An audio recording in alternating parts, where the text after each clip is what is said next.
Good morning friends. आज मैं आपके सामने कोई केस लो लेकर नहीं आया हूँ। आज मैं आपके सामने जीएसटी एमएसटी स्कीम के बारे में कुछ बात करने के लिए आया हूँ। जैसे हम सबको पता है कि गवर्नमेंट ऑफ इंडिया ने सेक्शन 128A में एक जीएसटी एमएसटी स्कीम इंट्रोड्यूस करी। ये जीएसटी एमएसटी स्कीम उन टैक्स पेयर्स के लिए थी जिनके जो शो कॉज नोटिस थे या जो स्टेटमेंट इशू किए गए थे डिपार्टमेंट के द्वारा, वो अंडर सेक्शन 73 थे, यानी कि उसमें किसी भी तरीके का फ्रॉड, विलफुल मिस स्टेटमेंट और सप्रेशन ऑफ फैक्ट नहीं था। तो उन केसेस में गवर्नमेंट ऑफ इंडिया ने जीएसटी एमएसटी स्कीम को इशू किया कि वो tax payer GST MST scheme में जाकर अपना जो इंटरेस्ट है और जो पेनल्टी है उसका वेवर ले सकते हैं और रेस्ट लायबिलिटी को पे कर सकते हैं। जीएसटी एमएसटी स्कीम को उन टैक्स पेयर्स के लिए भी अवेलेबल कराया गया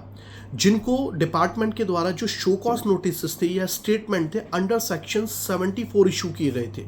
लेकिन लेटर ऑन एपलेट अथॉरिटी या किसी कोर्ट की डायरेक्शन पर ये डिपार्टमेंट को इंस्ट्रक्शंस मिला कि ये जो केस है इसमें किसी तरीके का फ्रॉड, विलफुल मिस स्टेटमेंट और सप्रेशन ऑफ फैक्ट नहीं है। तो इसमें ये जो नोटिस इशू किया गया है ये सेक्शन 74 में गलत इशू किया गया है और ऐसे केसेस को जो लायबिलिटी डिटरमाइन की जानी चाहिए वो सेक्शन 73 में ही की जानी चाहिए। तो ऐसे केसेस भी जीएसटी एमएसटी स्कीम का बेनिफिट लेने के लिए एलिजिबल थे। अब टैक्स पेयर ने इसके लिए अप्लाई किया, लेकिन अगर किसी भी कारण से जीएसटी एमएसटी स्कीम के लिए जिस टैक्स पेयर ने अप्लाई किया है वो उसमें एक रिजेक्शन का ऑर्डर आ जाता है, तो टैक्स पेयर के पास कोई और चारा नहीं था रेदर देन कि वो ओरिजिनल जो प्रोसीजर है कि भाई शो कॉज नोटिस आया उसका रिप्लाई करे, ऑर्डर इन ओरिजिन के अगेंस्ट अपीलेट अथॉरिटी पर जाए, उसके अलावा कोई चारा नहीं था। लेकिन अभी जीएसटीएन ने 16 जून 2025 को एक एडवाइजरी इशू करी और एक फैसिलिटी जीएसटीएन पर ऑनलाइन पोर्टल पर अवेलेबल कराई कि अगर किसी टैक्स पेयर ने जीएसटी एमएसटी स्कीम के लिए अप्लाई किया है और उसकी जो एप्लीकेशन है वो रिजेक्ट कर दी जाती है फॉर्म जीएसटी SPL 07 में, तो वो अब इस ऑर्डर के अगेंस्ट अपील फाइल कर सकता है और अपने पक्ष को रख सकता है, ताकि अगर उसका